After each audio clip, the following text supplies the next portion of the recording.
Today in the EU, everything you need to know about Brussels' most controversial conference. Far-right leaders from across Europe will gather in Brussels today for the National Conservatism Conference. Yesterday, the event was interrupted by the police after the mayor of Saint Josse node emitted a shutdown order. Despite public outcry against the conference taking place, Natcon has evolved into a powerhouse event, drawing significant attention and hundreds of thousands of euros in financial backing. As controversial conservative ideologies gain momentum, let's look at how this conference intersects with the future of the European Union. Hello and welcome. I'm Giada Santana, and this is Today in the EU.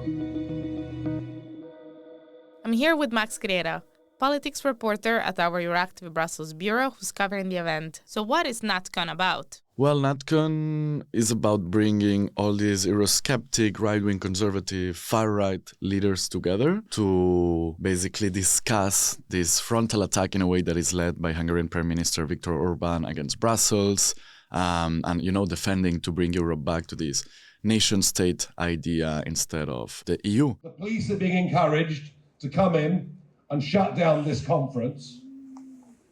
They have even been speaking to the caterers. So the food hasn't arrived. The plates haven't arrived. Worst of all, the drinks haven't arrived.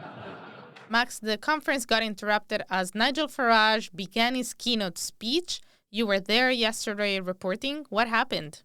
Well, Farage was giving his address to the whole, and then the news broke out that the mayor of the commune ordered to close down the event. Of course, rumors were swirling. You could see their nervousness. Still, Farage's speech was very heated. And at some point, he brought it up. He said, well, I'm being told that police is here and trying to shut down the event. So if they try to do so, they might as well do it with me on stage. So he kept going on. He extended his speech with a Q&A. Also, I guess, waiting for the police to storm in and probably give up a show because it was full of media, full of cameras. So I guess for his brand, for this conference's brand, it would have been, in a way, very helpful to have this image of police storming in and getting Farage out of the stage and everyone out of the venue. At some point, indeed, we saw how the police entered the main hall. However, they quickly retrieved to the entrance and then the speeches went on. After Farage, we had Suella Braverman, former Home Secretary of the United Kingdom, quite controversial figure, especially due to her migrant deals with Rwanda, for example, and other policies that backfired on her. Of course, the event kept going on. At some point, of course, there was a bit of disruption while everything was being sorted out, but very quickly the organization kept the panels flowing. We saw in a statement how the mayor, Emir Kir, justified the choice by saying that the far-right is not welcome in the area, but what exactly was the order saying? It did mention that because of the far-right provocative nature of the politicians being there, of how many politicians assisting had police protection back in their home countries. Because of these arguments, basically he was playing two sides. On the one hand saying, this is a public safety risk, because it could be that there's big protests and we're not sure we can, ensure the safety of the participants. That was one. And they were also saying how, since this event has been organized in this venue in such a short notice, we haven't been able to receive the correct risk assessments or, really evaluate the situation. But then on the other hand, it's true that the order was quite politicized. Now I'm quoting, this event is not only ethically conservative, but also focused on the defense of national sovereignty, which, among other things, imply a Eurosceptic attitude. Speakers of the event are saying the mayor enforced council culture.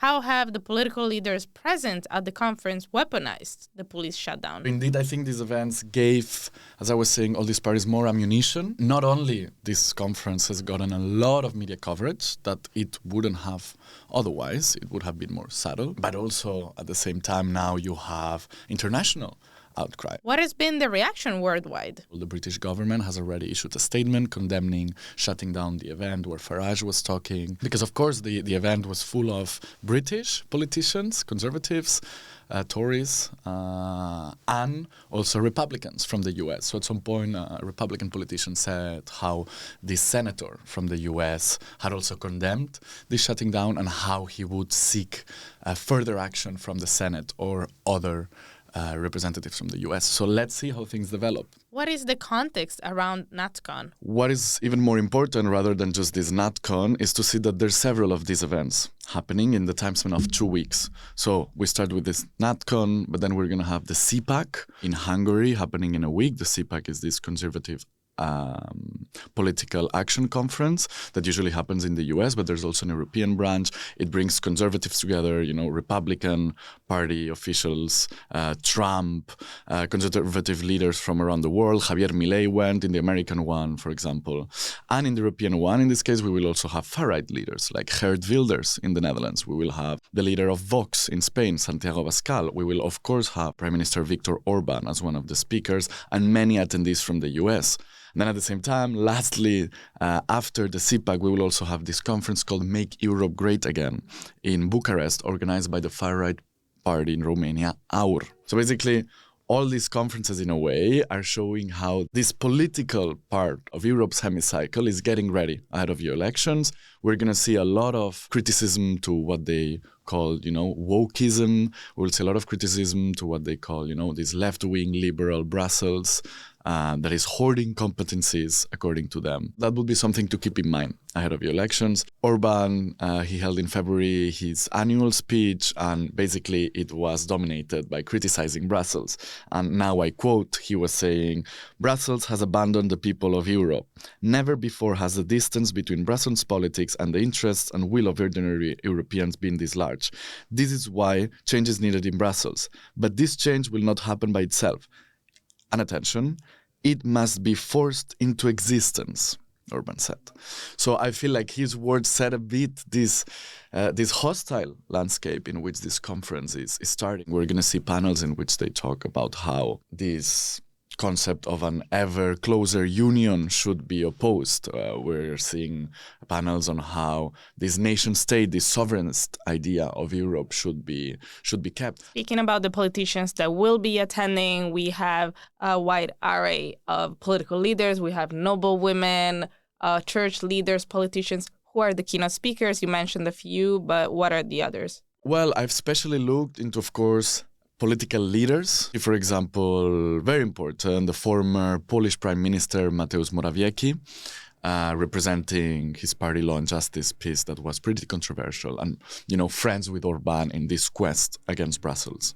It's true that, for example, French presidential candidate Éric Zemmour, leader of Reconquête, a far-right party in France, was not able to enter the venue. In fact, he came at the door and he had a little press conference. C'est triste, détestable et déplorable. Vous savez, ça symbolise ce que devient Because he couldn't get in, so that, of course, was off the table. But the other panels kept going on with normality. And, of course, you could see every time a speaker would start speaking, the first thing they would talk about is how disappointed and how outrageous it is that these political figures in Brussels and how these activists managed to shut down the event, how this, in a way, showed how Brussels is becoming this woke, cancel culture city, and how that shows even more the need to have good results in these European elections, to come back to the parliament strengthened and let's say change Brussels from within. And when looking at the panels, most of them mention this ever closer, ever centralized union. But is it true? Can it be actually said that the European Union is gaining more and more power over domestic interests? I think in the last 5 years, we've seen definitely how the EU has kept growing in competencies through different channels. So, for example, on foreign affairs, it's unprecedented what we're seeing, the level of action the EU is taking, but also in technology. For example, we have the DSA and the DMA. So I think indeed it's definitely unprecedented. For example, as a practical matter, we see how also the Commission keeps growing.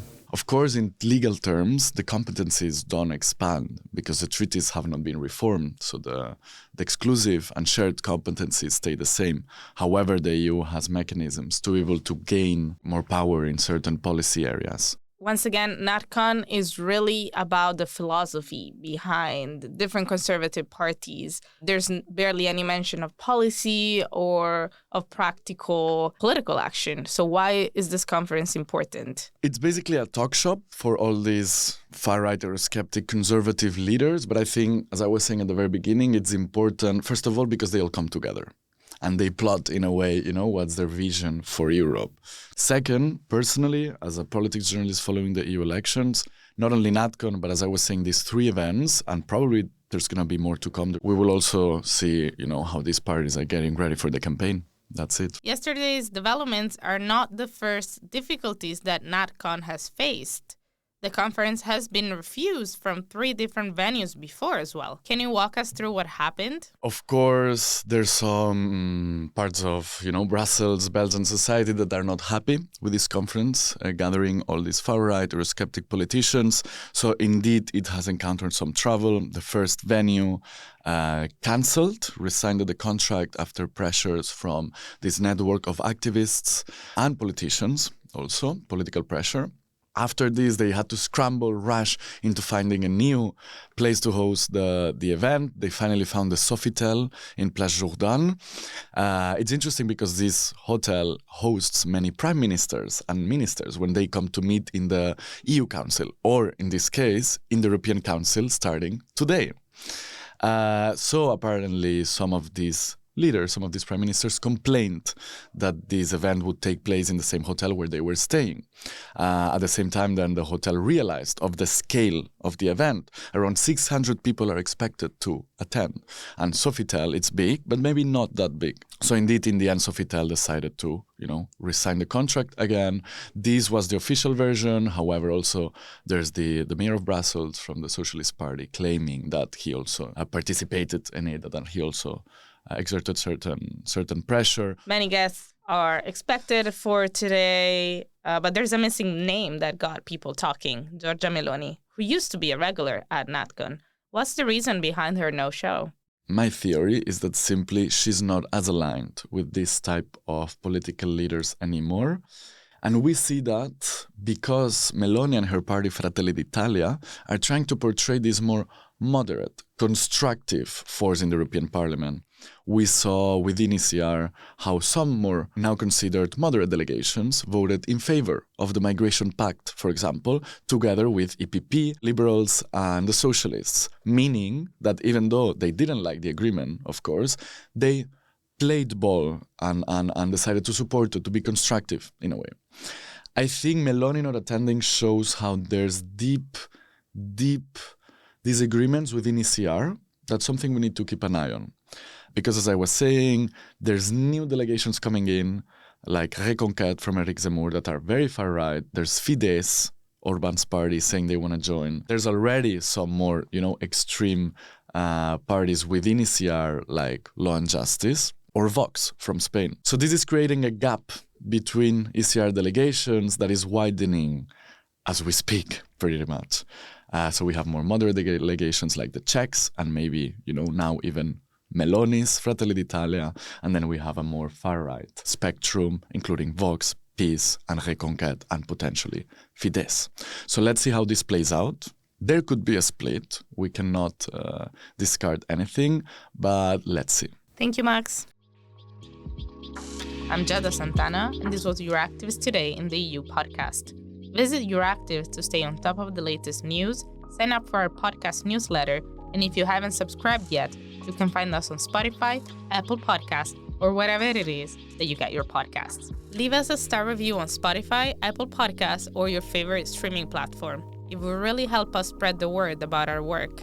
This episode was produced by Miriam Sainz de Tejada, Nicoletta Yonta, and me.